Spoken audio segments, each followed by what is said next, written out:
welcome to LOA Today. I'm Walt Thiessen. With me today is longtime listener, poet laureate, and Taya master Anne-Marie Young. This is your daily dose of happy. We are so happy you decided to join us today. Hey, Anne-Marie, when was the last time we had a return visitor? I'm trying to remember. Can you remember? We have had one recently, that lady from Australia.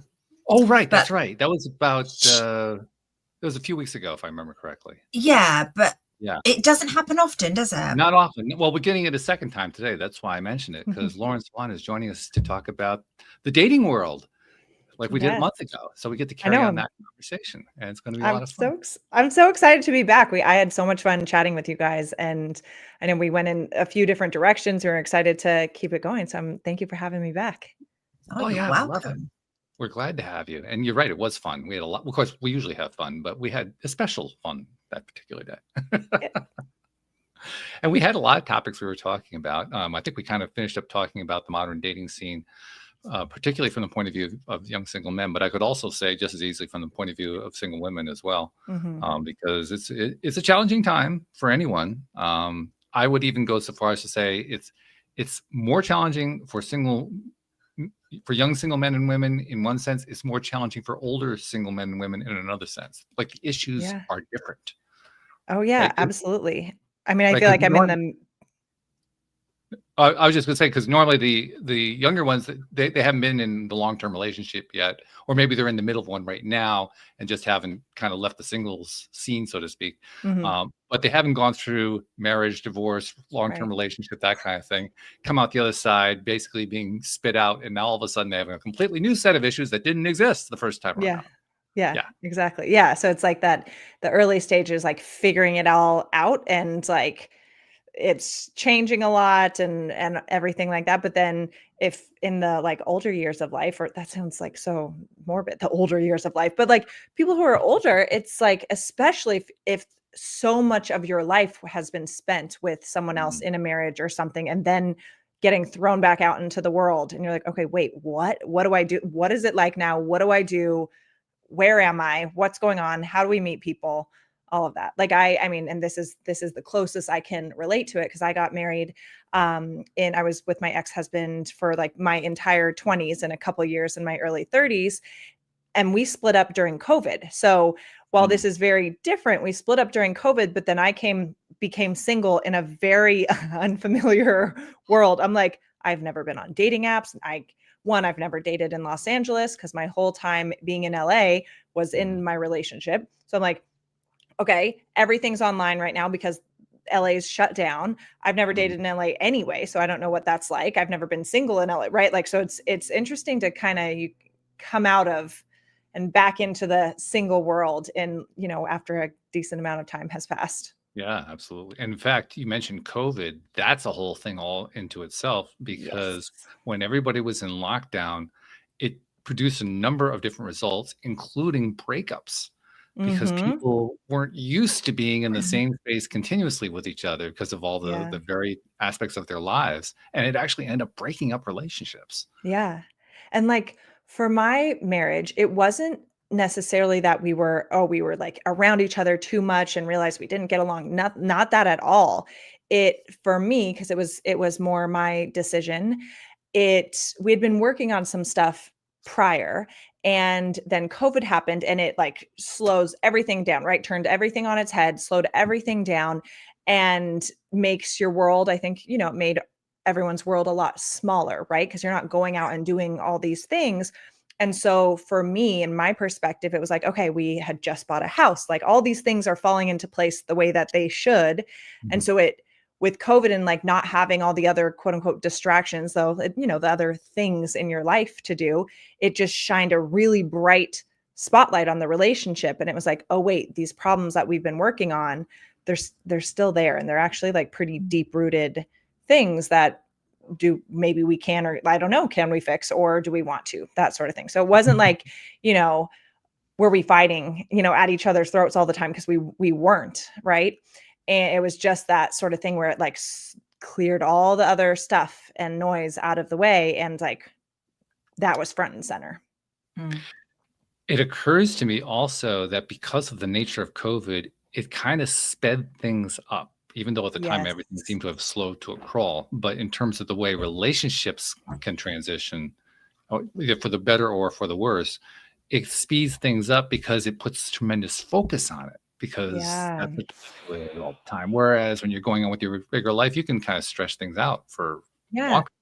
And you don't realize, like, when I'm like, "Oh, I'm going to the gym, I'm spending time with friends, I'm doing this, I've this active life," right? Yeah, exactly. You're not focusing on it as the sole thing. And so, yes, it accelerated a lot of things. Either accelerated relationships progressing and getting more serious, or Mhm. accelerated them coming to an end faster, for sure. And I think in many ways, because COVID was it's still so crazy that that happened. I'm like, did we really? I'm like, was that a fever dream?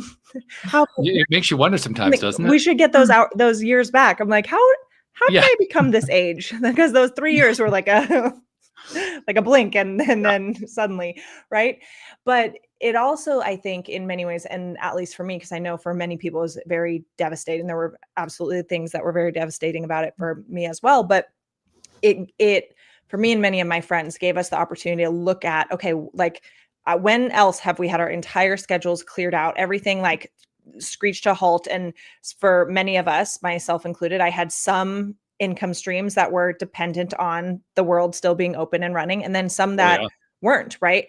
And so it gave me and many of my close friends this opportunity to kind of sit back and go, okay, like, this thing that I'm doing, how necessary is that? This thing that I'm doing, okay, if, like, when else will everything come to a stop or get cleared away, and I can kind of decide how I want to move forward, in a sense, right? And so for that, it was um like a big opportunity for alignment, I guess.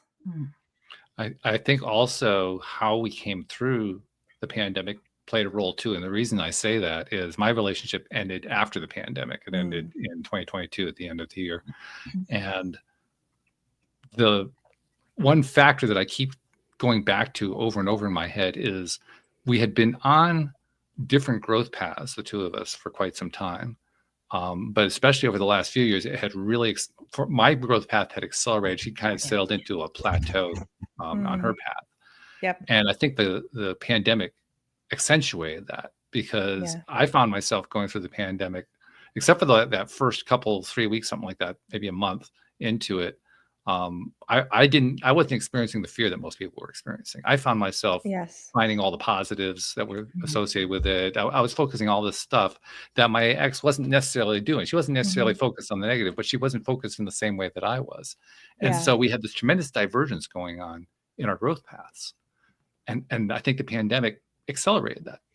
I completely relate to that, because that's what I had been feeling a bit for a while with my ex, that okay, I'm pursuing personal growth and stuff like that. And I think even for me, if I can, if I self-reflect back on that, like, a lot of it was also from this place of like searching, and maybe like Mhm. being unsettled in certain ways, but I was still pursuing a lot of this and very curious and very hungry, and he wasn't very Mhm.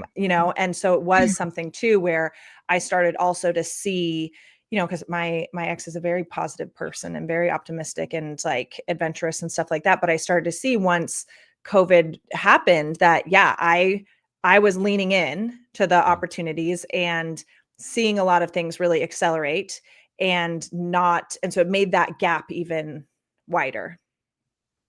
One of the things that Anne Marie and I have in common is we went through a common course, what we called a boot camp, with a friend of ours, David Strickle.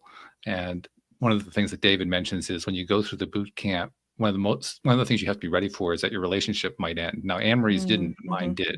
And it mhm. wasn't until quite a ways after, quite a time after the relationship ended, David came onto the show. He often comes back for visits, and he pointed that out to me. And it was the first time it had occurred to me, and I realized it was right. What he had said was right, and what Yeah, we're talking about here is the exact reason, because going through that boot camp put me on a growth curve that I had not been on before, yep, and like you said, it accelerated it. It made it yeah, made the thing happen faster, and plus I was doing it in the middle of the pandemic. I mean, two factors playing at the same time. It's like whoosh. yes, yeah, that can be, you're like, "Okay, how much gasoline am I gonna Yeah, right. pour on this?" And actually, I'm curious for you, Anne-Marie, like, the because I think a lot of people often, when one person in the relationship goes on a personal growth or even a healing journey, right? There can be that fear that, oh, I'm going to leave my partner behind, or what if they don't come with me? And you're not going to be on the same journey, right? Or going at the same pace all the time or any of the time, right? But and so I'd be curious, like from your perspective, like how do you what helps navigate those sorts of things, right? Like to stay in that journey together, knowing that you're going to be going at different intensities. It's I'm trying to figure out what the big tick was, but I'm not really sure. I mean, I know before I first started working with the coach, we had a conversation about, he'd looked into law of attraction, which is kind of what I was beginning to learn about and got a coach for. And it was like, all these couples split up and blah, blah, blah. And I'm like, well, we're just, it's like anything, it's communication, it's keeping those things. And, I didn't bombard him with everything that I was learning, because that's not what he believes. Yeah. But what I found for me personally, and certainly doing it in COVID, is that it calmed me down from suddenly working full time, having 2 children at home that I'm having to teach, navigate homework, schoolwork, and Zoom calls and everything for the children and for myself. Just having that bit of me time, it kind of brought the pressure down. So it kind of helps me navigate that and stay on a more positive route. But I think along the journey, I think certainly in our relationship, he knows I believe in it, and he's very respectful of that, even though he may not believe in it. But I have seen when I'm in a really good place, the house is calm. If I'm spiraling a bit, the house isn't so calm. So it impacts vibrationally. Yeah. And yeah, it's and I started to talk more about it now, because I think he's more open to it. He's had many years of listening to me and do stuff, and now I just like telling him more stuff, and he doesn't judge. Yeah. He knows it's something I believe, and I think it's something that he's maybe getting a bit more open to, but that's his decision. I'm not going to force anything onto him. Yeah. And I think that's one of the things is like keeping in mind, okay, yeah, we're each on our individual journeys. And if this is the person that you're choosing to go on your life journey with, like respecting, like, hey, they're on their own path. Yes, we're doing this life together, but they get to be on their own path and at their own timing. And as long as we maintain like we're on the same trajectory overall, then and have that like shared goal and shared goal in mind, and of the vision you want for your relationship. Exactly what you said, like respecting, like, okay, it's his journey, not pushing anything, all of that. And living it yourself. You're like, this is important to me. So you being the embodiment and example of that, and and not having to like force something down someone else's throat or anything like that, but like being the embodiment of what you believe. Yeah. And, just bringing that light into the children as well. And again, so that they can make their own minds. My eldest used to be really into it, and now she's kind of a teenager and she's moving away from it a bit and thinks I'm a bit of a hippie, but that's fine because, you take what works for you. But I think it's just about respecting each other's views. So even though he doesn't believe, I don't judge him for that. And he doesn't judge me. I mean, he used to joke it to me about like tree hugging and all that malarkey. But when I said, actually I find that quite disrespectful, stopped. So it's just viewing. Yeah. And respecting. Yep. Well, you touched on an important point there, the communication aspect. You both mentioned that. Yeah. I don't think there's any factor I can think of that is more important than communication. And I'll even touch on something that might rub some people the wrong way, but I think it's really true. There are a lot of people who feel that relationships are in trouble if one person cheats in the relationship. And I think it's nonsense. The reason I think it's nonsense is because by the time somebody cheats, the communication has long since fallen apart.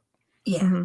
So basically, we're blaming the affair for what happened in the relationship or what didn't happen in the relationship. Yeah. Oh, yeah. I can definitely see that perspective of once it's gotten to that point, there's something, many things have been off and wrong leading up to it. I think there's a very rare instances when it's like a act of opportunity. I don't know how we want to say that, but like a very like spur of the moment mistake, right? I think that's a like very rare, but even then that clearly shows that for that line to have been crossed, there's a lot behind the scenes or a lot missing from the foundation that needed to be there. And that's And just the and like, here's a question for you, actually. Here's a question to yeah, address. I wonder, I have serious concerns about this. Let's put it that way. I wonder how many relationships never really developed the foundation in the first place. yeah. Mm. I'm sure many, because I think Yeah. so many people, this is something I've talked to with clients, but also like a lot of friends who I think a lot of people put way too much emphasis on chemistry and not enough on compatibility. And where now both are important, right? You want to Oh yeah. be If attracted you to your want partner. chemistry, I mean, Yeah, you want that's chemistry. foundational, but it's not the whole Exactly. foundation. That's your point. Exactly. Yeah. That the compatibility aspect and the like, okay, are we checking the boxes that are really important to me? That is so important. And I think so many people very easily get wrapped up and swirled away in that chemistry, and they mistake like very strong feelings for a strong foundation. Well, plus chemistry is usually associated with sexual activity. And Hmm. if you think about it, how much time are you spending on sexual activity versus the rest of the relationship? A So if you're fraction. basing everything on the chemistry, you're basing it on a small percentage of the overall relationship. Yep. Yeah, I mean, exactly. that's just not going to work in the long run. That's going to No, bite you at some point. no. And it's funny because like when I was in the like when I was dating and in the like early stages of dating people and stuff, because I've been dating someone for almost a year now, which is kind of crazy, and then like in a beautiful relationship. And friends would even be like, gosh, that sounds like it's almost like an interview. I'm like, no, I'm not like going through a list of questions on a date or anything, but I'm very clear in my head of the things that I want to make sure I get clarity on early on, Mhm. like Yeah. whether that's about faith, like family values, like what do you want your life to look like on a day-to-day basis? Like how important is traveling to you? Like, whatever these things are, how do you view money? Like I want to know what these things are in the early stages, because if there's key things that are missing or that we're not compatible on, I don't want to get my emotions too involved or my heart too invested only for like 3 months, 6 months down the road to be like, oh, wait, we're massively incompatible and we're misaligned in this key area. Uh-oh, we need to break up, or we need to just like pretend like it's not there and then, prepare ourselves for a lot of disagreements down the road. And so it's so important to have those compatibility conversations early on, I think, I to would build even that go so far as to foundation. say that the compatibility is going to be driven by whether or not you have it early on rather than what you're talking about. And the reason I Yeah. say that is if you have a conversation on a compatibility type issue early on and you find there's a difference, now you have an opportunity to decide, okay, how far am I willing to go on that? But when it's Hmm. coming later on and you're already set in a certain pattern and so forth, now it's much harder to have that conversation. Yeah. Yeah. You might feel more inclined to compromise in ways that you're not That's wanting right. to compromise. Yeah, Yeah. absolutely.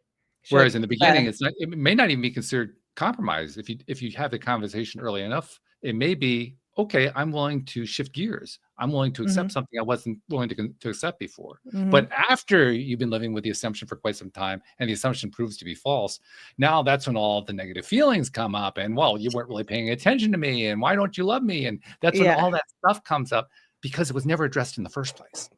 yeah, Mm.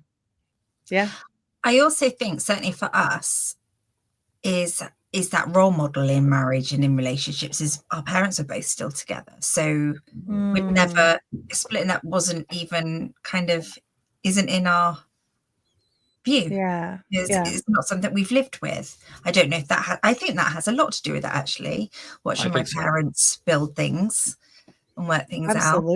absolutely. Having a healthy model of what that looks like is huge, because even though, because I didn't really have a healthy model of what marriage looks like or healthy relationship and stuff like that. And so while I could see oh, this isn't good, or I don't want that sort of thing, right? I could make those conclusions for myself or have conversations with, one parent or the other of like, hey, when you're choosing a partner, choose someone like this, not like, right? Like learn from my mistakes sort of thing. It's still what you experience and what you live from a very young age. That's what's embedded into your nervous system, right? So even if your conscious mind knows, oh, I don't want that, right? And you've been told, don't choose this, choose that. It still takes, and speaking from experience, a lot of work to reprogram that on a subconscious level and on that nervous system level, because that's what your body and your brain wants to do, because it was what was familiar.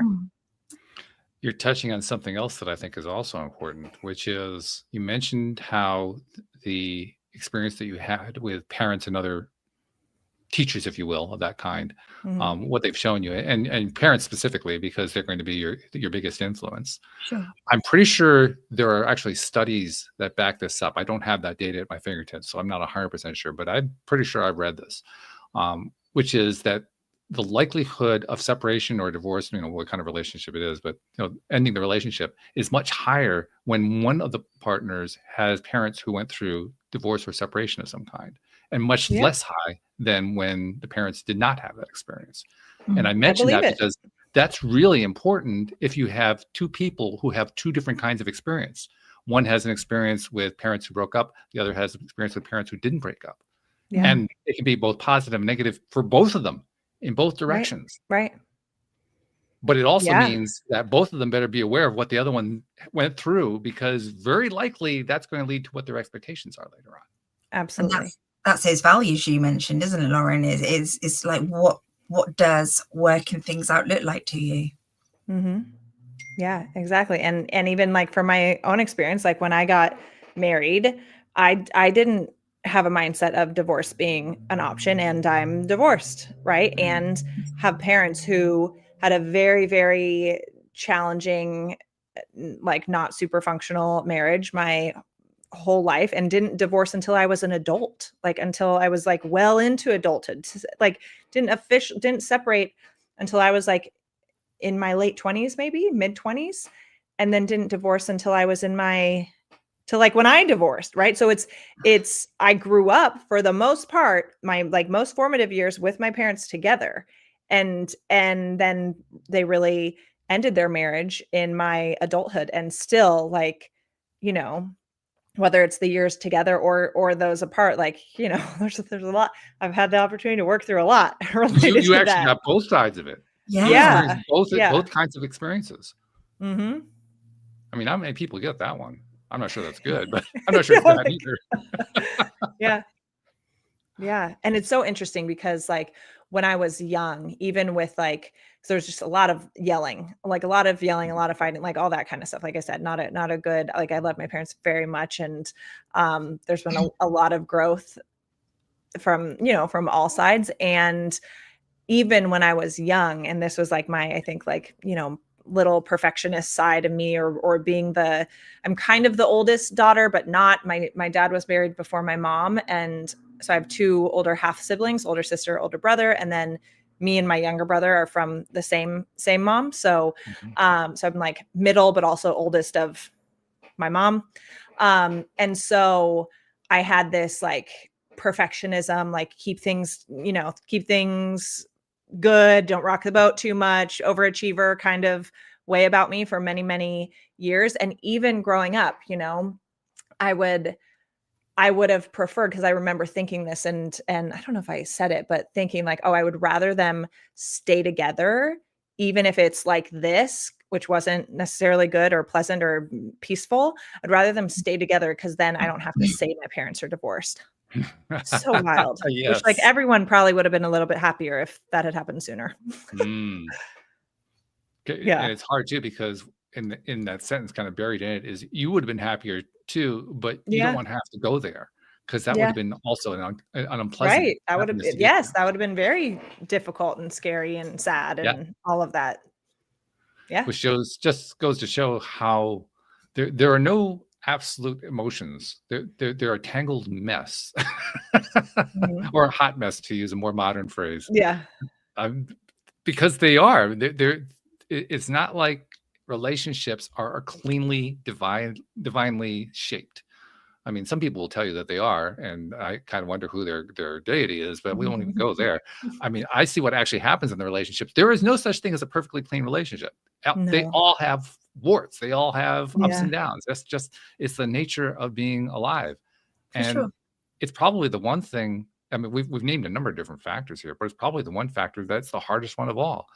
No matter how your background is, no matter what your parents taught you, no matter what your values are, you're going to run into bumps, Mm-hmm. sometimes big bumps, Yeah. unexpectedly.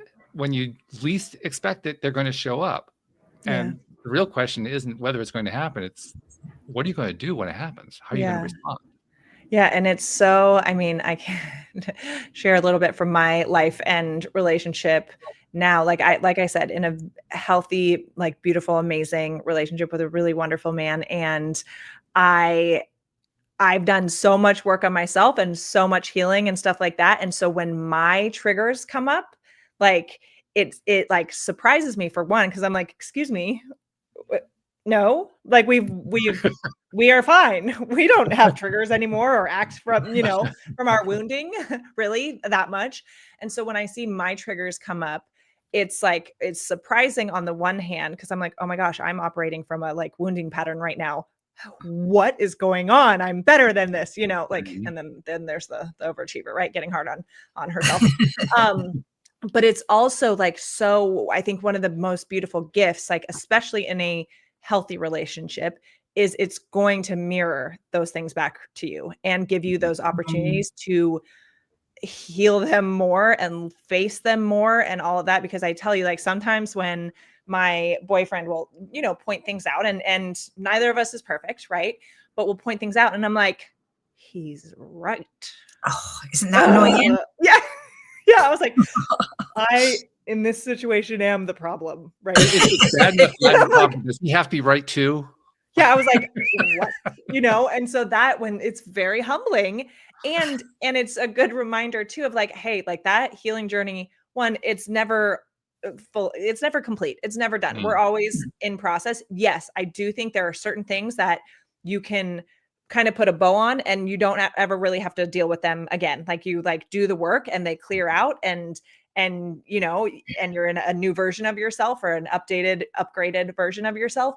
But sometimes some of those things, like if you've always only gotten to a certain level with them, a new level of intimacy with somebody is going to force you to go deeper with them. And like, oh yeah, it can get uncomfortable. And like, I know for me, there like been so much growth and like stretched in ways related to my communication, my vulnerability, like all of that, that I'm like, oh wow, I thought I was like pretty well done, You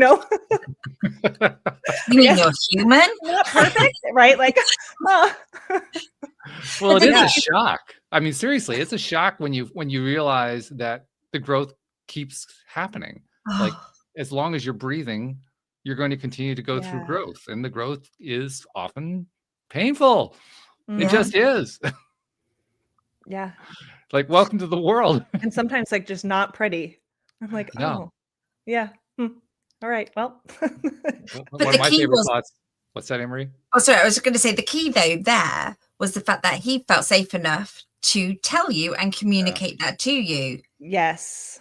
I think one of a recent thing I said to him, thank you for caring enough about me and us to be very honest with me about things. That's Yeah, because lovely. it's true. I'm like, it's sometimes like those kind of conversations and stuff, like working through stuff, are so uncomfortable.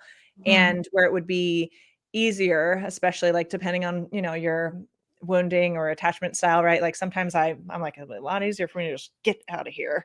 And where I'm like, no, but you have to lean in more if you actually want to heal it more and actually want the level of love, intimacy, connection, depth, all of that like that at least I really want, like requires looking at that stuff and yeah, facing it and healing it more. And then there's also the flip side of it, which is the patterns. Because when stuff comes up, like you use the word trigger, triggers usually have a similar pattern that Mm-hmm. precedes them, that actually drives them, if you will, over and over again. And like one of my favorite ways to express it, whenever my triggers get triggered again, is like, what, again? I just dealt with that 3 months Yeah. ago. What are you talking You're about? here again. Didn't we deal with this? Yeah, exactly. Like, didn't we cross this off the list? Yeah, There's I'm like, more. oh, Oh, that was a lesson. Because like one of the things, one of my like limiting beliefs that I had for a really long time and still can pop up is around worthiness. And so yeah, and I remember years ago, and it really rarely pops up anymore, but I remember years ago, I felt I had done so much work on it, and then it popped up again in some new way. And I was like, we've crossed this off the list. Like, what are you doing? Literally, like, was that like again? No, I chose to be done with this and I did the work. We are done with it. And then I was like, oh, wait a second. I might get to bring you with me in different forms for many, many years. Okay, got it. You know? there's also a factor that goes along with it that most of us don't even want to look at, Mm-hmm. which is whenever something goes wrong, the tendency is to try to identify, which person involved in the relationship was driving it. And the really Yeah. annoying thing is how often it's both. Yeah. And when that happens, a lot of things can come out of it. First of all, in many cases, it can just turn to finger pointing. Mm-hmm. I'm blaming you, you're blaming me, so we'll just blame our way until this relationship ends. That's fairly common, but it's not the only way that things can play out.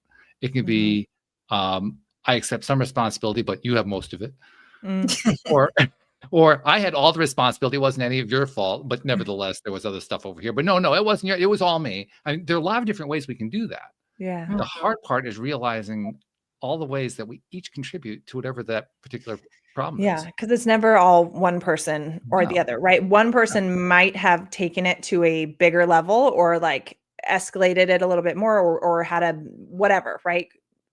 And not at fault. And anything anyone does in a relationship, it's not happening in a vacuum, right? So even things where maybe I really like messed up in that situation or something, like, yes, my reaction could have been more patient or calmer or more grounded, or like I could have interrupted like a negative thought spiral more effectively. And what I could have used from you to help me not go there, which again, it's my responsibility to be in charge of myself, but what would have supported me and therefore supported us in that moment would be XYZ. In the future, if you notice this from me, can you say da da da da da, or can you just give me a hug, or can this, right? Because that will help me stay where I need to stay and like be more in control, or just like stay connected to myself rather than Well, plus also what was occurring to me is that if you can differentiate what the different contributions are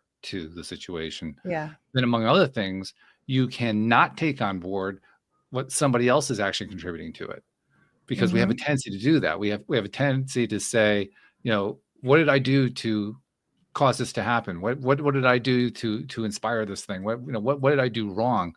And you may not have done anything wrong. May not have been anything that you did. It was just that was that person's stuff coming out at that particular point. Yeah.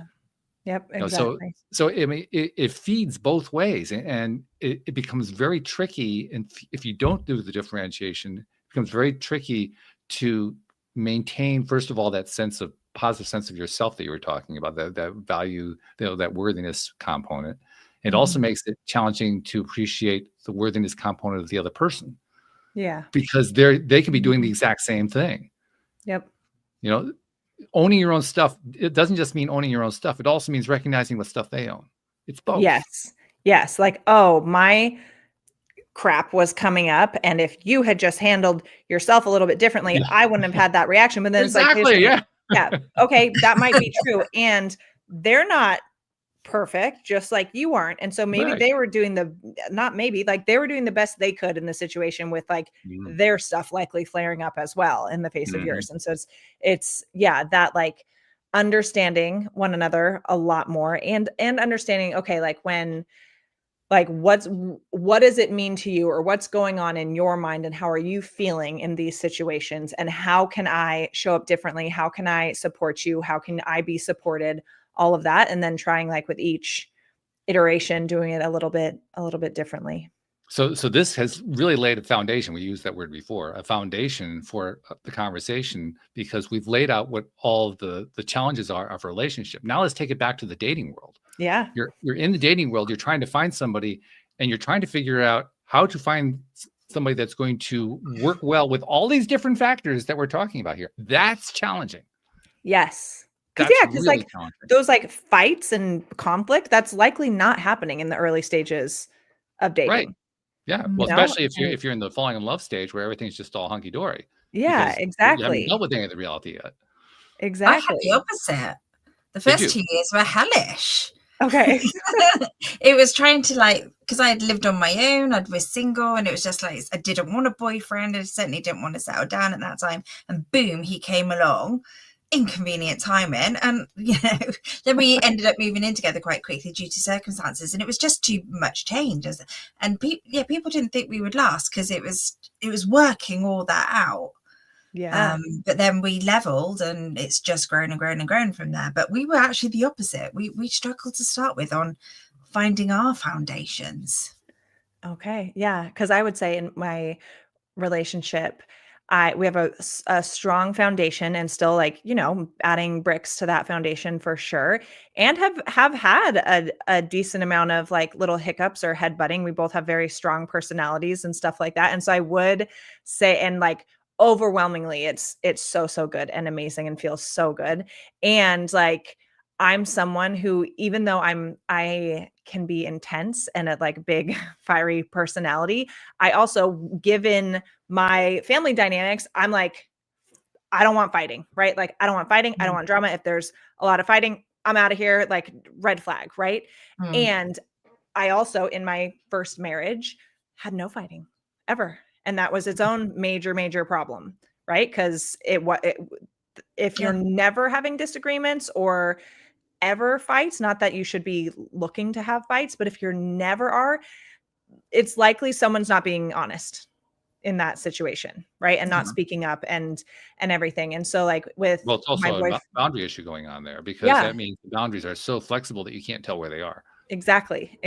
And so like we've had the opportunity in my relationship to like work through a lot of stuff, and sometimes a little more often than I would like. I'm like, oh, another big conversation. And I'm not afraid of big conversations, but I'm like, okay, let's work through this one now. Well, right? let's be honest, to a certain degree, we're all a little afraid of those big conversations. I mean, some of us may embrace them more than others, but nevertheless, they're not something that I'm waking up today, can't wait for that big conversation. No, that's not the way it goes. Of course. But it is something that I'm like, oh, we get better at this. I think we get better at it, and we learn about each other with each one, and like understand each other's triggers, wounds, all of that. And it does, I think, Anne-Marie, to your point, I see my stuff, because it's a level of like intimacy, connection, all of that I've never experienced before, which is so exciting and so beautiful. And that also means it's going to kick up stuff for me in a way that I haven't experienced, right? And push me to my certain edges in new uncomfortable ways. And I'm like, okay, like, so there is a part of me that's like, okay, there's probably like a good amount of stuff, like, because I've been used to being pretty single. Like, I've had relationships, but been pretty like, I've been single for the last 5 years, I guess, 4.5 years. And so I think there are things that are like some of the, I don't know, just like getting back into that zone of like, okay, some of these things I get to, like, there's parts of my ego or whatever that's like getting kicked up and fighting against it. Yes, somebody else is having a say into your life where you've had that control for so long for yourself, and you're like, get out. Yeah, that's my bit. You're not allowed in, but you know, you have to work on that. Yeah, it's a funny thing, because as we get into relationships, initially, when we're into I almost said for the first time, but I didn't mean it that way. I mean when we're first involved in a relationship. Yeah. And we're in that exploratory phase. There's often that euphoric phase as well. So we're trying to not only live through that, but also recognize that doesn't necessarily stay the way it is. Again, those bumps come along the way. But we're also faced with that foundation piece that we talked about earlier. And like I commented earlier, and you kind of surprised me, but I guess I shouldn't have been surprised. You agreed that often gets left out. Yeah. It raises the question. All right, well, if I'm going to be aware of the fact that the foundation often gets left out, that means if I want this relationship to work, I got to figure out how to work it in there. Yeah. So we should And talk about, like, how do we work it in, especially yes, in the early stages of because that's a key part of the dating cycle, I think. absolutely. So something that I say, whether men or women, right? This is advice for everybody, is you need to know very clearly what you're looking for in a relationship, in a partner, right? Like, okay, and sometimes that's like in this season, what I'm looking for, what I'm available for is this, right? Yeah. And so especially like let's take the example. Okay, if you're looking for long-term partner, husband, wife kind of situation, what do you want that relationship to look like? The relationship itself, right? Because you have to think like Yeah. me, my partner, we are our own individual entities. The relationship is its third thing. And so, what do I want that relationship to look like? What is important to me in the context of that serious relationship? And then, what kind of partner am I looking for? And who do I like? What are the characteristics? What are the qualities? And knowing very, very clearly what are my must haves? Like, they must have these qualities. What are my like deal breakers? Like, if this is there, automatically disqualified, right? And then so knowing so clearly what those things are, knowing also what your nice to haves are, right? Like and I think a lot of people aren't clear on those things in at all, right? I think people know what their deal breakers are kind of, but they aren't clear enough on their must-haves. And so they're like saying yes to too many options or first dates or whatever, too many connections, because they're not looking through this really, really discerning lens of like, I'm so clear on the kind of partner I want and then the kind of relationship that I want as well. So having that almost like checklist, and like, I'll be very straightforward. I had a literal list, and like, not even just a list, but like pages of Word document pages where I wrote out, like, I'm like, okay, my partner is like this. Like when it comes to spirituality, here's what he's like. When it comes to health and fitness, his mindset, his work ethic, how he approaches family, like all these things. I got so specific and so detailed and so clear, and knew very clearly what my non-negotiables and my deal breakers are, so that if someone came through and was like, oh, but I'm this, or but I'm not this, whatever it was, or I don't believe that, I do believe this, I could know very clearly, you're wonderful, but unfortunately we're not a match. Yeah. And I could get to that point very early on. So I think literally making a list, the must haves, nice to haves, better not haves, right? Deal breakers. And then approaching it that way, and then having conversations. And sometimes it might just be like straight up conversation about, no, you're not, don't go through like an interrogation, like job interview kind of list of things, but folding them in natural conversation, right? And I think you can get through a lot of those critical things within the first month of dating. If you're going on one date a week and talking on the phone a couple times a week, you're going to be able to get through those questions and talk about those topics in an organic, natural way, right? And I think some people too, like both sides often want to explore those things with each other. So it can sometimes be like, hey, okay, let's go through, like, what are some of your key things that you need in a relationship, right? And sometimes you'll just go back and forth. Great, cool, you know, but knowing so clearly. And then this is one of the key things is like, you have to have clarity for yourself. And then when you find that there's a mismatch in one of your requirements, like let's say, so for me, being with a man who's a Christian, believes in God, and we're like going to church. We don't have to go all the time every single weekend, but we're going to church is something that he would enjoy doing with me. Yeah. And so that being a requirement, right? And so if I met someone who is Jewish, amazing person, but that's not compatible with my belief system, right? Yeah. And so I would know like, oh, like you're wonderful, but like that doesn't work with my beliefs, right? Unless you were open to things. And so knowing, same thing, like someone who smokes cigarettes, automatic disqualifier, right? Somebody who doesn't want to have children, automatic disqualifier. And I think people are afraid to when they see those disqualifiers or those potential disqualifiers, they get scared to ask more questions because they don't want it to be true, and they don't want to have to then have the uncomfortable conversation or like lose that connection or relationship. And I was just go ahead. No, I was just thinking, as you were saying, you know, there's people out there who are so desperate for a relationship that they cling on to something that isn't right. Yep. Yeah. I was going to say that I think that another piece of it is a gender piece. Males and females handle lists differently in this regard. I find that females almost always write them out. Not always, but a lot more frequently. Let's put it that way. I don't write them out. I don't know. I can't think of any males I've encountered who have told me that they write them out. I mean, that's how big the difference is. It's not like we don't have lists. It's just that we have them in our minds. The guys say, okay, I know what's on my list. Now, interestingly enough, if you actually pin a guy down on that, he'll often stumble around trying to tell you what's on the list. So it's not all that clear as it could be. You know, but almost universally, the guys will keep the list in their head rather than writing it down. The women will write it down. That's so funny. And I'm not quite sure why that is, but I don't know.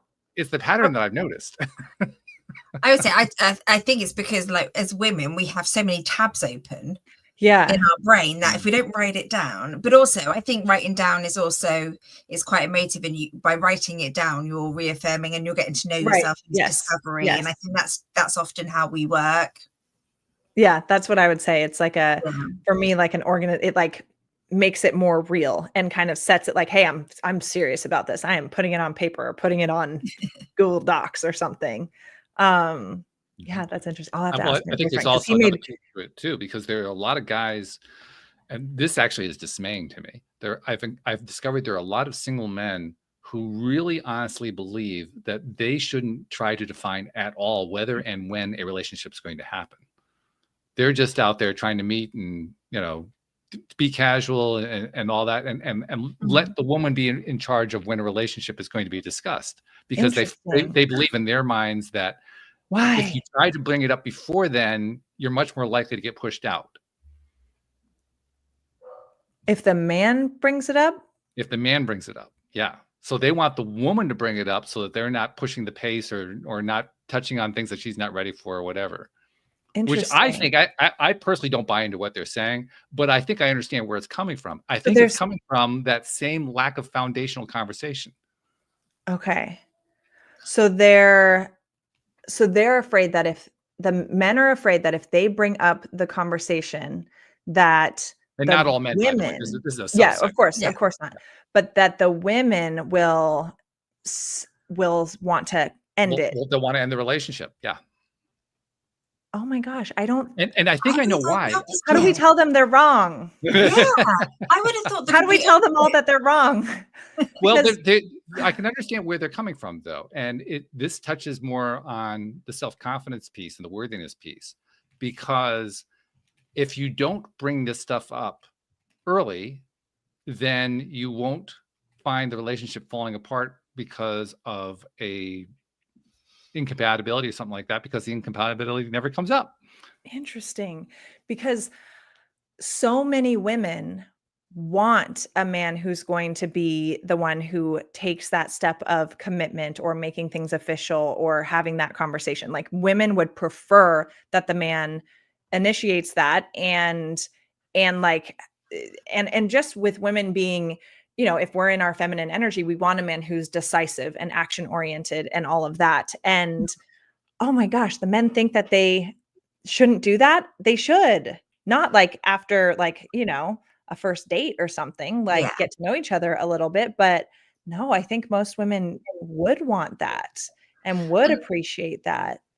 And absolutely. I would say that, you know, the women are also, like, scared to bring it up because they're going to think, oh my God, they're going to think I'm trying to trap them, that I just want babies, and then my biological clock is going. And I think it would take a lot of the pressure. I mean, I just think that would be fresh air. Yeah. Well, because I would, if I'm coaching a woman and she's like, I don't know what's going on, generally, if you don't know what's going on and where you stand, he's not that serious, right? Because a man who's very serious about you is generally going to make sure there aren't other men who could be getting your attention in that way, right? And so wants that step of commitment and like making it official or whatever it is, right? Being clear. And so I would normally, if a woman was asking me that, oh, should I ask him, what are we? I would say no. If you feel confused or unclear, like that's a bit of your answer, right? You can say like, hey, we've been dating for this long. Like I expect to like be in a committed relationship around this time, or like I expect, because that's a little harsh language, but like I would love to be da da da da da. And you just kind of put your desire out there. And if he meets that, amazing. If not, there's your answer. But the women puts the women in such, I think, the masculine space to define the relationship. And like, yeah. Well, That's well, I think interesting. this is fascinating because I don't buy into what they're saying necessarily, but what they are saying is drawing out of you something that I think is also worth bringing up, Yeah. which is the belief that the masculine should always lead in everything. Well, I don't. So okay. So I think in most things, in many things, but not in necessarily everything. And I think therein lies the challenge. You can see where the challenge comes in, because now if the expectation, because the masculine expectation is the man leads. It's not the man leads under cases A, B, C, D, E, and F. It's the man leads, which puts a lot of pressure on the man, because, well, now it's up to him to figure out when it's appropriate for him to lead. Yeah. Like, how are you supposed to do that? And I think there's a lot on social media, which is why these roles, I think, have got so confused and the areas are so grey, is because like, I see a lot of things of women going, well, I want a guy and he's got to be over 6 foot and he's got to earn like 400k and he's got to do this. And it's just like, is that really the list you want to make? And then you've got, blokes who are going, right, well, women just stay in the kitchen. And I just think there's so many blurred areas nowadays. And ultimately it just comes back to respectful of human beings, of each other. Yeah. And I think there are a lot of, yes. So I don't think that men need to be leading in everything by any means. I think in many, yes. And in many of the like kind of firm actions. But I think that the way women do also need to like open the door for the man to lead, or give that like permission, I guess, but like let him know like, hey, I want you to take the lead on this. And so whether it's like saying something like, oh, I'm really enjoying I'm loving dating you and really enjoying getting to know you, like I would love to like I can see like a really amazing relationship with you and all that kind of stuff, and having that conversation, and not necessarily having the like, what are we, but can lead with like the open heart stuff, so that the man feels safe to then step into that by way of action, is how I see it. And like, it's funny because I have these conversations with my boyfriend a lot where like and this is how I view it a lot, is like, as the woman, I get to be the emotional leader, which can sometimes feel very scary, right? Like he's in the very like masculine role, but I get to be the like the heart leader in a lot of ways, for the like the softness and the vulnerability and the kind of emotional stuff. But that it's, I don't think it's all men have to lead the whole time. And I think too, like, I think men have it kind of hard in a lot of ways in the dating world right now, because there's been so many like rules put on them, or toxic masculinity, or this or whatever, like all these things, like, like this guy looked at me weird, like, and so I swore at him, like just like crazy stuff, where a guy's like, well, I'm not going up to a girl that if I think she's pretty and saying she's pretty, I don't want to get cursed at, and so I understand why men feel hesitant to either put themselves out there, or to like have the what are we conversation and all of that, because I think there is some fear with that. But I think if each person is like dating with intention, and they make that clear with one another, and you can have that conversation early on, like, oh, I'm dating for marriage, or I'm dating to be in a relationship, all of that. you can say like, oh, I'm really loving getting to know each other. Like I'm, as you know, like I'm dating for a serious relationship. If you are on the same page as that, and if you feel like we're aligned, like I'd love to talk about like what that next step looks like with you, and then leave it at that. Right. And then see, the door has been opened, an invitation, and he can then, I think, take that action. Well, what do you think about that? I'm glad we're talking about this. I think this is actually the topic that I intended for us to talk about today. It just took us like 45 minutes to get there. Let's come back for a third time. Yeah, well, we can do that. That's all right. I don't mind doing that. Next time, I'll just make sure I send a note to Jen. This is what we're talking about, so make sure you remind us. No, but I think that the whole gender role thing is a major issue because it is so ill-defined now. Yeah. And there are people who are trying to define it. The group of men that I was describing who believe that the woman should set the pace on when you start talking about the relationship are also 95% of the time the same guys who believe very much in the alpha male role. They believe they believe in almost the stereotypical male role to play, and that includes. They think that the women should set the pace of the because the male role is to be the stoic personality, and they don't even mean original stoic. They mean the modern day stoic, which is basically shut down your emotions. Yeah, don't show the emotional side. You got to be the strong male type. Interesting. I mean, and then we have the complaint about toxic masculinity, and the thought that comes to my mind is, where do they think it comes from? Yeah. Yeah. It originates somewhere. Where does it originate? Well, how about here?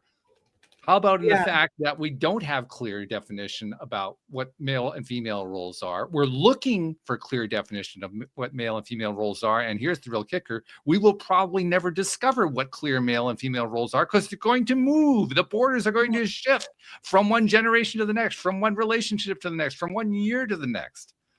Yeah. And so it raises the question in my mind, and I don't have a really good answer on this one. So I'm curious to know what your take is. Given just how fluid this masculine feminine thing is, are we overemphasizing masculine and feminine?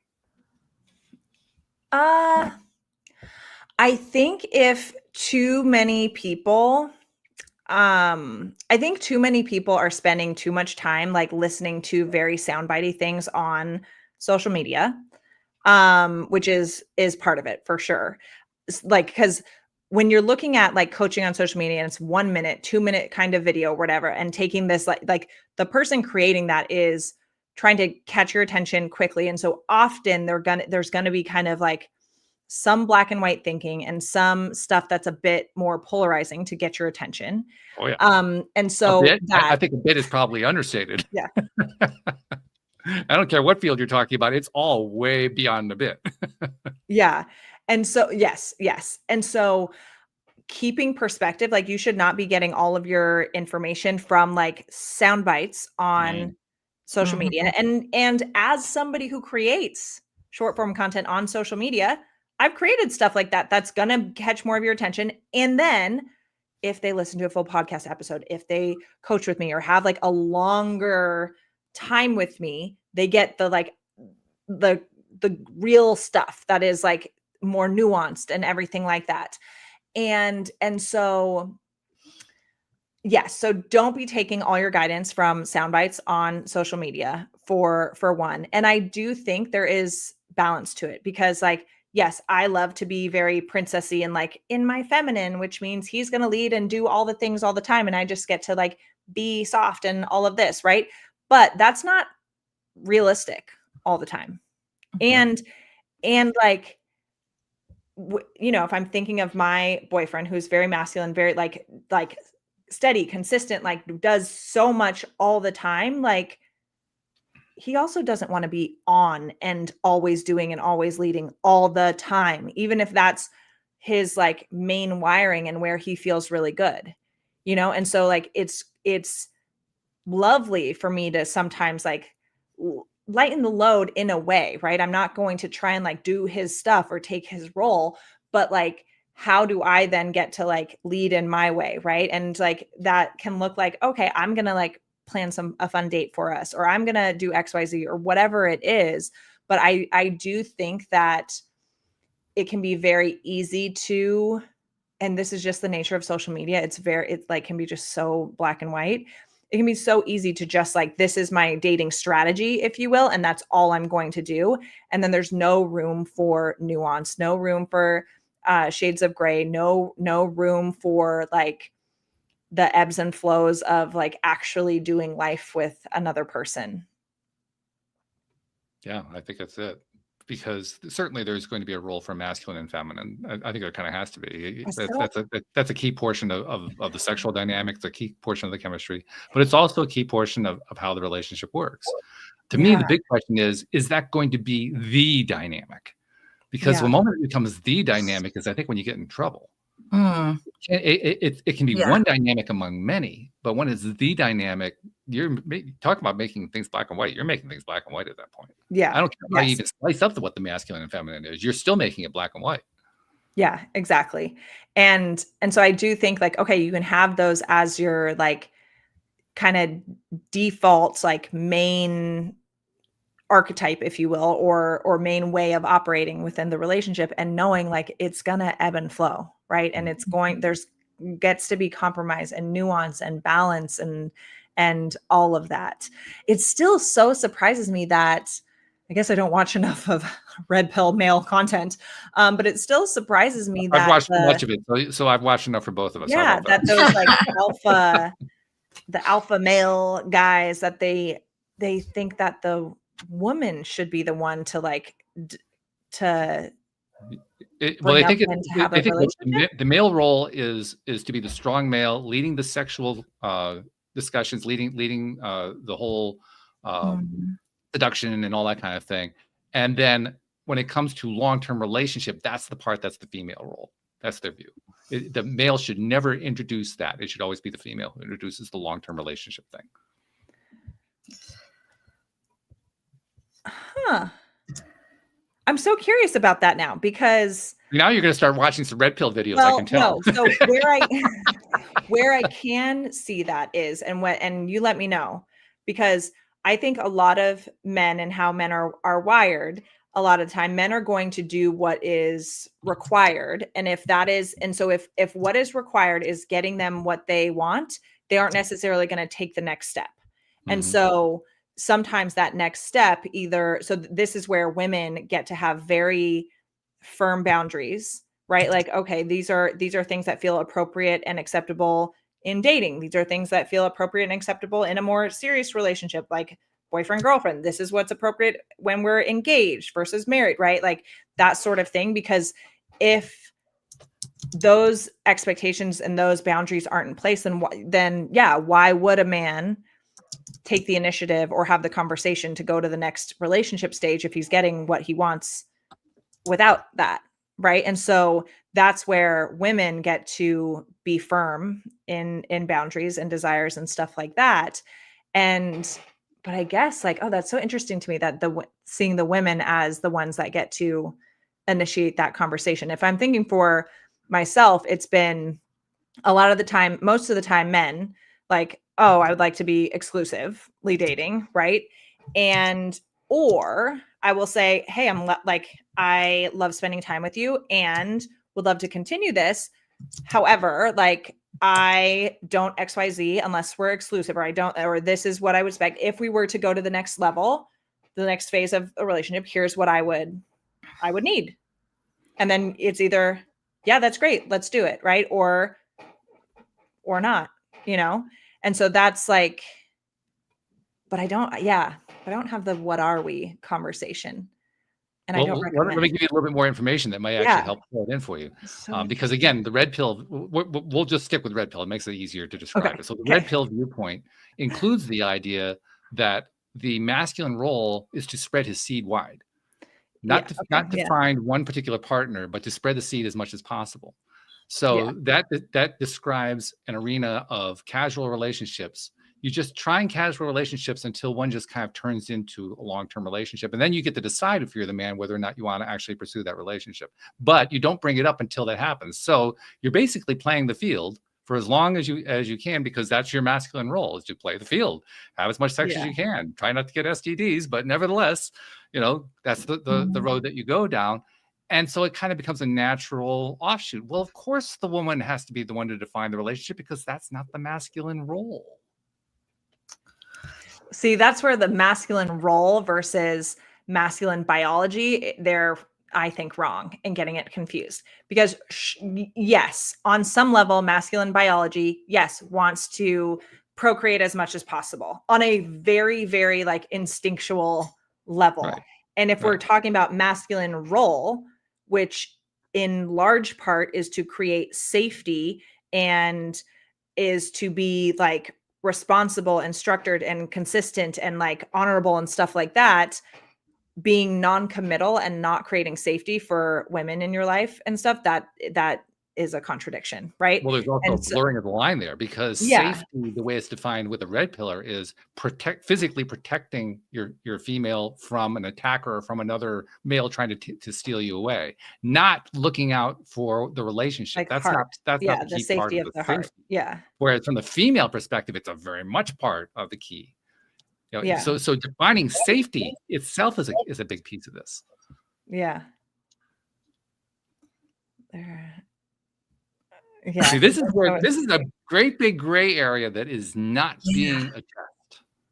And that's why we finally got to this part of the conversation, because when I got thrust back into the single scene, first of all, it was after a 23-year marriage, long since the advent of dating apps and all that kind of stuff. So the modern form of dating was completely different from what I was used to before I got married. And so I was thrust into that. And then I was thrust into this whole new mindset that seemed like a throwback to like caveman days, or at least the 1950s, depending on your viewpoint. And I'm thinking, what the hell happened? Like, did I step out of society? I don't understand what's going on here. And if I was that confused, I can only begin to imagine how confused a young man is.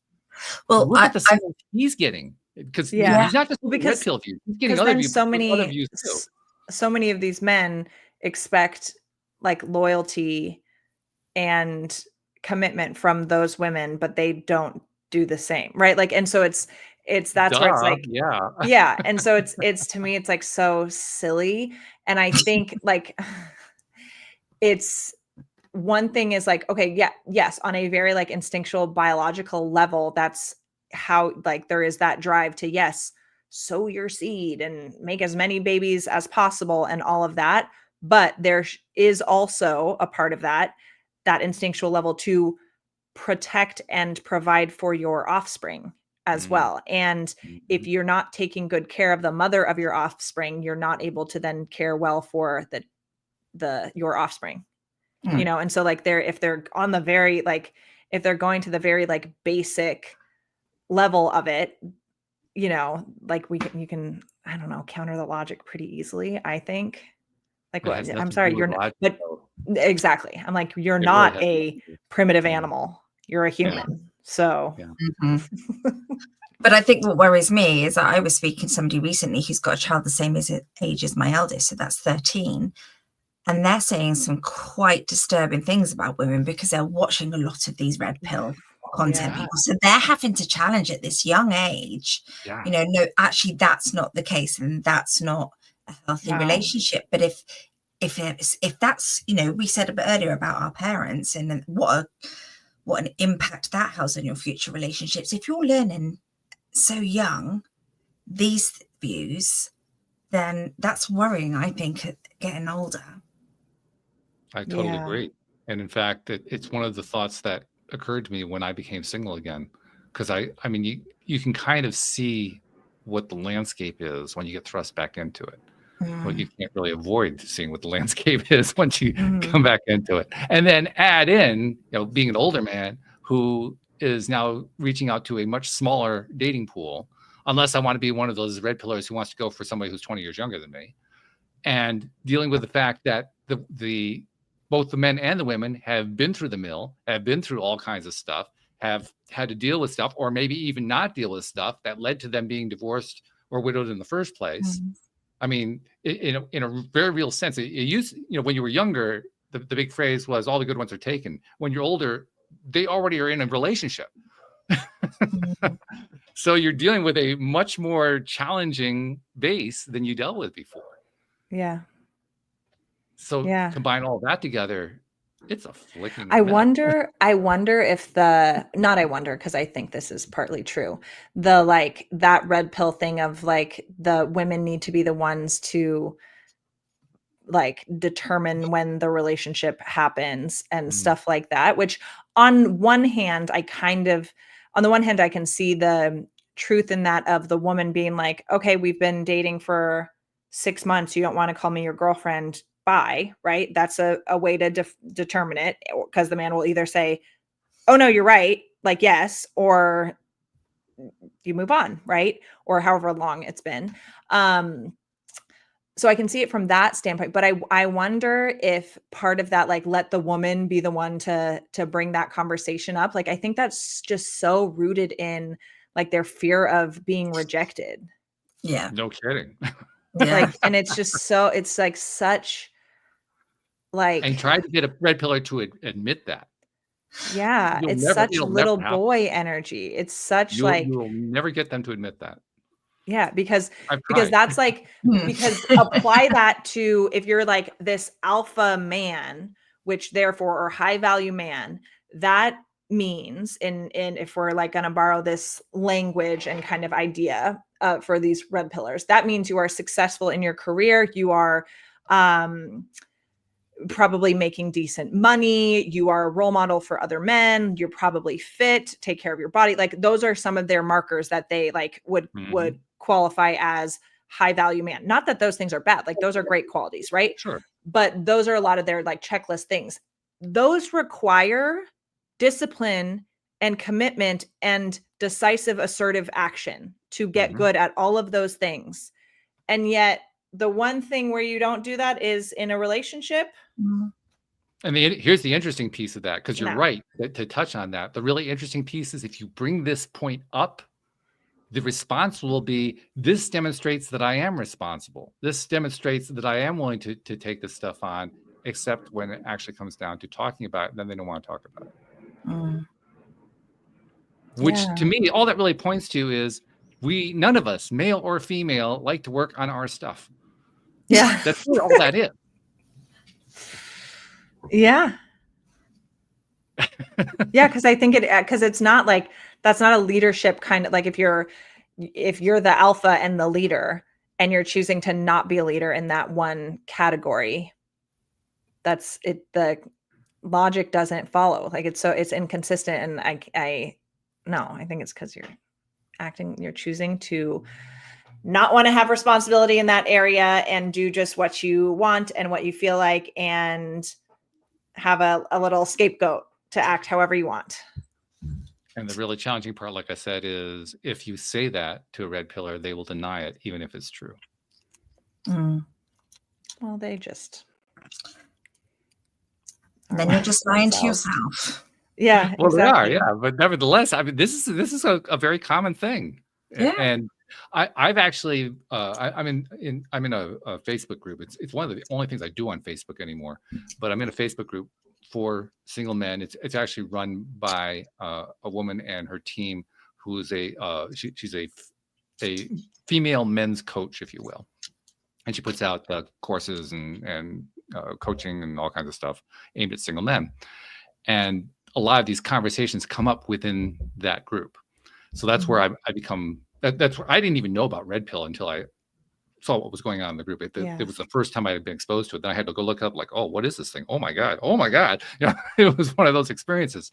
But in the course of interacting with them, I realized that I had a choice. I could either just say, okay, I'm done, back off. I'm not going to say anything more in this group. This is clearly too toxic for me. I'll move on. Or I could try to find a way to counter it. And trying to find a way to counter it has been challenging, to say the least. But I've been pursuing and promoting ideas that, well, first of all, I get attacked for, and so I have to have a very strong sense of myself in order to do it, which I'm willing to do on many occasions, not always, but on many occasions. But also, it means I have to take on positions within the masculine feminine dynamic that are considered feminine. and then treat it. And I try to find ways to treat it as this is actually more masculine than feminine. And that just creates even more confusion for people, even as I'm trying to help create calm, and I'm trying to help create a sense of, put this stuff aside and work on yourself and build yourself, and you'll end up with a good relationship or whatever it is you're trying to build toward. But what you end up doing is getting pigeonholed in 1,000 different directions, and it's not clean. There's nothing clean about it. It's a very messy endeavor. Yeah, and the thing is, like, if you're trying, if it's wrong anyway to be operating in the, like, the man has to always be in the masculine and the woman has to always be in the feminine. That's not possible. No, it's not possible. Like, even for the most masculine man, he's gonna have moments when he's in his feminine energy, right? Like, and that's fine. Female. I mean, if there's anything you can point to, it's that, look how many women want to, quote, have it all. Well, they're not going to be in their feminine in order to do that. There are going to be times, quote, they're going to be in their masculine in order to do that.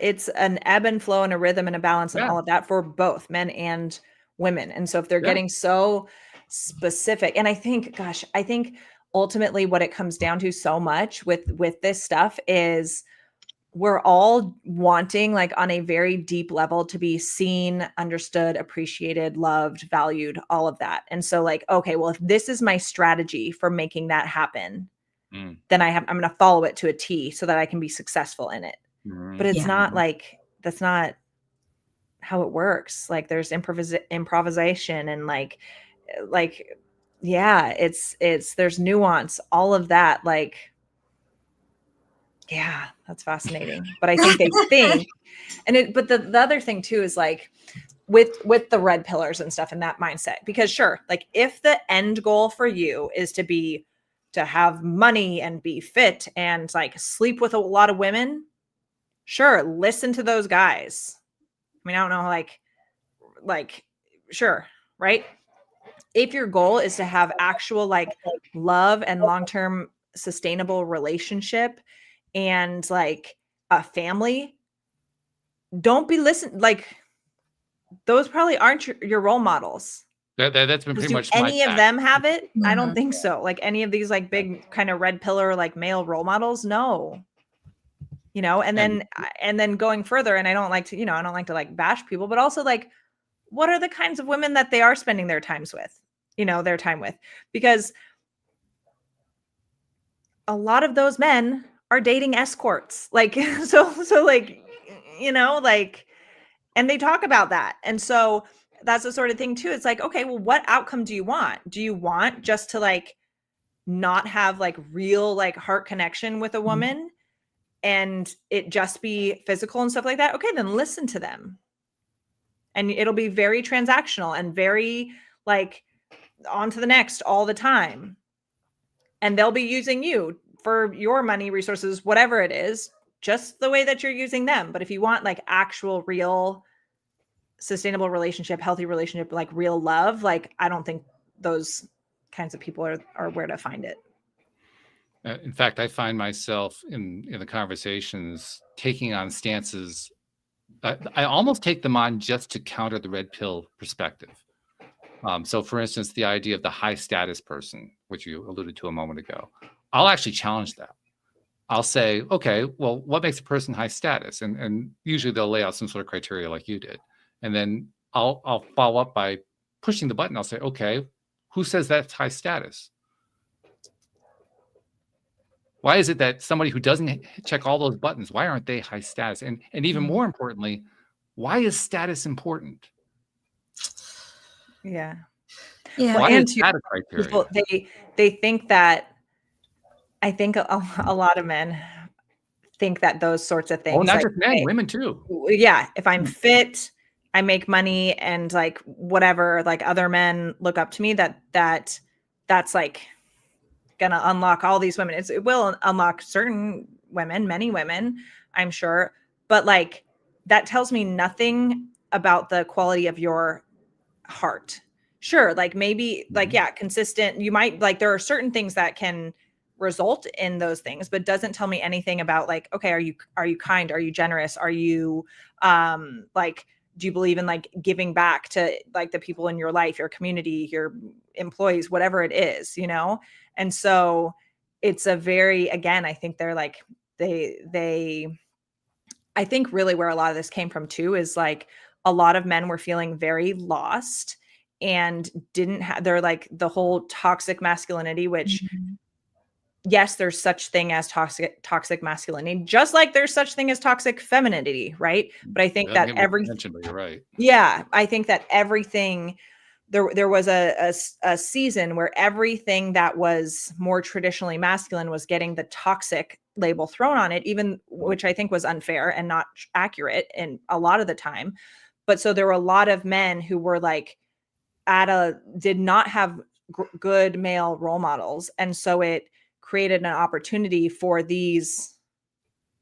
lot of those like red pill role models to pop up with this like, I have the formula for you to overcome this problem. Well, there's also another challenging piece here that we haven't really touched on. I want to bring it up here to get your comment on it, because the reports, and I'm not going to say whether or not the reports are accurate or inaccurate. I'll just say that they are frequent. Lots and lots of the men in the groups report these same kinds of reports, and the report is basically this: if you take on the red pill role to the degree that you take it on, will increase the likelihood that you're going to get the dates that you want, and will decrease the likelihood that you'll get the dates that you want if you don't take it on. And there are numerous men who will come on and say, yeah, I did this and it actually produced positive results for me, or I didn't do this and it produced negative results for me. You get a lot of that I'm not sure I'd call it evidence, maybe anecdotal evidence. Yeah. You get enough of that anecdotal evidence, guys are going to start thinking that's what it takes. Yeah.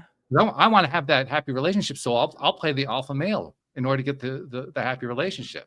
And well, if you look at like the commentary that single women, because you can find all kinds of stuff on YouTube, so you can find single women being interviewed about what it is that they find appealing and so forth. It is astonishing how many of them will respond very well in the early stages to the red pillar approach, much more so than to the non-red pillar approach. Well, what does that do? Yeah, and so because like with this stuff and why it continues and grows even is because there are nuggets of truth in it, right? Like it's like the stuff that they're saying is not 100% wrong or dumb 100% of the time. That's right. And so a lot of what they do share like is accurate and is effective, right? I think many women, especially women who are going to be more in their feminine energy, like a man who's assertive and decisive and takes the lead and maybe not stoic in the sense of emotionless, but is that like steady, calm energy, right? Like that calm, assertive energy. So many women are going to like that. And so that's where, I do think that is effective in many ways, but over the long term, it will fall apart because these men are so terrified of opening up their heart that they're just going to be in this like I'm the alpha man like kind of way that they're like a woman gets so tired of that. They're going to lose the relationship. That's the belief. Exactly. A woman gets so tired of that and so bored with that, and if her heart isn't feeling activated and poured into, she's not going to stick around, right? Unless she is purely there for the resources that the man provides as far as like nice dates or gifts or money or whatever. So that creates a challenge now. If that's the case, if that's the landscape, then what is a single male to do? Well, is it not going to go the other end of the spectrum? Because you're right. My view as well, in 5-10 years time, that relationship's not going to be going. It's not hitting that need. It's the short-term need. It's fairly obvious. Anybody who's in any kind of a long-term relationship is like, right, good luck with that one. Exactly. So is it actually going to flip eventually? Which it probably will. Yeah. And statistically, it happens within 7 years. That 7 years is the peak where the most breakups happen. Yeah. But I do think that when hopefully, right, the more discerning men will see like, oh, this is a very like black and white approach that they're giving me. I'm going to take the nuggets that seem effective or helpful or that like seem sound, and I'm going to incorporate those and see how it goes. And then realize like too, like, okay, if you keep running this formula and it's not getting the results that you want, maybe you need to change the formula too. And so like, maybe there is something to be said of like, okay, maybe I do need to like be in my heart a little bit more or whatever. And I think if these men like, meet a woman that they really, really like, and she gives them the feedback or whatever it is, like, oh, I need to feel more of your heart or whatever it is. Right. And he isn't open to hearing her and loses her. Like if like those sorts of things, unfortunately, I think men learn a lot through that kind of pain and that kind of like loss. And that's the kind of stuff that actually gets a man to make changes. And so, maybe it does take them running this formula a little bit to see that it's missing some components, that you need a more balanced approach. Because even with like the stuff I say with women and femininity and stuff like that, where I'm 98% of the time talking to women, and that's who my message is for. Sure. Yeah. And a lot of it is going to be talking about, here's how to be in your feminine energy. Here's how to show up in a way that inspires his masculine energy. Here's how you should be, and all of this kind of stuff. And yes, be more in your feminine, all of that. And there are times when I'm like, okay, and you need to be accountable to yourself, right? And you need to like, where if your standards are this high, yes, I'm all for you being a princess and being treated like a princess and like a queen and stuff like that. But if that's where your standards are, like, what standards are you holding yourself to? And so there's like the pieces that like the full picture often gets missed from both sides of the camp, right? So it is important too to be like, okay, but where are you showing up? Like, okay, if you want to always be in your feminine, then maybe you want the man who's my role is only always to be in my masculine and therefore not really connected to my heart. Okay, then that might be the balance you get. But I think just being so aware of the nuance and I think for like, if I'm, with women too, like that how they show up. Yes. Being in your feminine and all of that makes a big difference, but also needing to understand where a man's coming from and what's going to be important to him and everything like that. Cause I think from both sides of the conversation, so much gets missed. Like so many women are just being told like, here's how you show up in your feminine so that you can get princess treatment, but missing the piece of like, wait, here's how you understand a man's heart better. And that's so important because men want their hearts to be understood too, and to be seen and valued and all of that.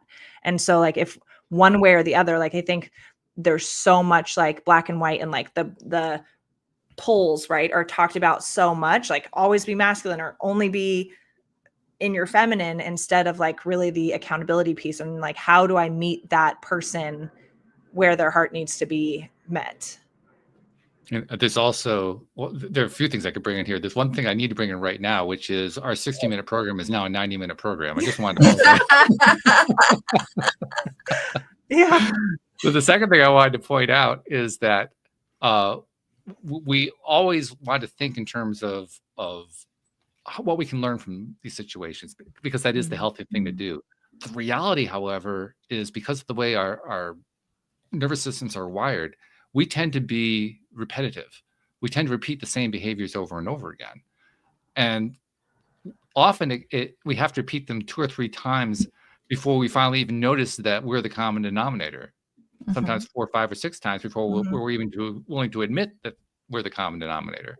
Yeah. Well, do the math, 3 to 6 on a 7-year cycle, that's somewhere between 21 and 42 years. You've just used up your life trying to figure out this stuff.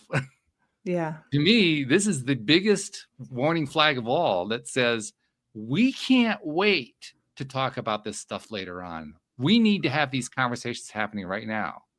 Yeah. And that's one of the reasons I was willing to go turn a 60-minute conversation into a 90-minute conversation, because, okay, this is what it's going to take. We're going to have a 90-minute conversation in order to start bringing this stuff out. Yeah. I don't see this conversation happening.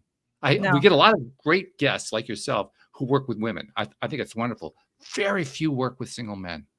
Yeah. Very, very few. Well, and I think part of the problem or the challenge, right, and especially with the demographic of men that you're talking about, they don't want to hear it from a woman. Mm. And yet the group I'm in was founded by a woman. Okay. Yeah. Which is great. I know they're like, a lot of them don't want to hear it from a woman. And yet I would also then be like, okay, well, how is your approach and your strategy working? Probably not very well, you know? And so I think too, like, I think they do listen to a woman, provided I think it kind of depends. I think on the one hand, like if she's the kind of woman they would not want to be with per se, but like if she is kind of an archetype of what they would view as like a high value woman, I think they're more inclined to listen to her perspective. Right. Because I think like we're dealing with a lot of ego in that. And so it's like, especially like in a group setting, which like that sounds amazing, but like, especially like sharing about concerns or whatever, or struggles or whatever it is, like even in a group with other men, right? Like these men don't want to look bad in front of other men. Right. So they may reach out like one-on-one.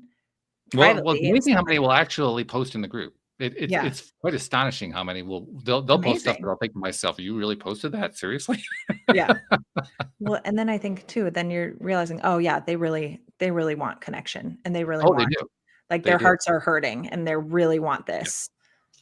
Yeah. I think connection is actually the biggest, next to communication, because they really go hand in hand. I think it's really the biggest need. The most unrecognized need. Yep. The need and again, that's also something I've tried to touch on in my communications in the group. And I get more and more response from men who are supporting that than I do with almost anything else, is touching on that connection piece. Because you're right, that connection is huge. It's completely understated in the way it's presented by even the experts in the field. It's astonishing how often it's just kind of skipped over. Not skipped over, but underplayed, understated. Let's put it that way. Yeah. So this has been fun. This has been I know. Yeah. I know. Yeah. And we do we do have to do it on my show too. We'll go round 3. Okay. Yeah.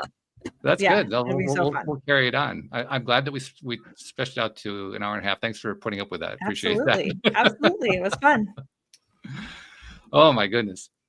I don't even know how to tie it together, because we usually have our things that we do at the end, but we've already done with you. We could do them again if you like, but we asked you. Well, we should do the first one anyway. Remind people how anyone listening who wants to work with you, how do they find you? Let's do that piece. That's absolutely. LaurenSalon.com. I've got various courses and stuff there that you can check out, or you can book a one-on-one session with me as well, or find me on Instagram or TikTok at Lauren Salon as well. So it's either LaurenSalon.com or Lauren Salon, last name is Salaun, on social. Okay. Amory, do you want to do your piece? Because you always have a piece at the end too. Yeah, I could do that. I think your curveball was the thing of the night for me, because obviously I love this whole conversation. I think relationships just fascinate me, and I'm really invested in mine. But I loved your curveball and how, I've been with my husband nearly 30 years, and Lauren's like a dating coach, and we were both like, huh?